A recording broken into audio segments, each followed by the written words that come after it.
Redmi 10C ফোনের update আর available এই সমস্যাটি সমাধান করার জন্য সর্বপ্রথম আপডেট আর অ্যাভেলেবেল এখানে ক্লিক করতে হবে, অথবা সেটিংস থেকে সেটিং অপশনে গিয়ে এখানে অথরাইজেশন লিখে সার্চ করলে উপরে এই অপশনটা দেখতে পাচ্ছেন, এটাতে ক্লিক করতে হবে। এরপর নিচে যে আপডেটার লেখা আছে এই আপডেটার অপশনটি অফ করে দিতে হবে।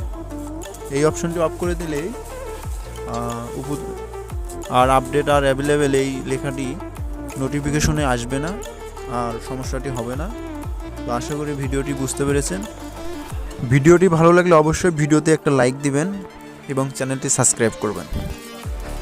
ভিডিওটি এতক্ষণ মনোযোগ দিয়ে দেখার জন্য সবাইকে অসংখ্য ধন্যবাদ।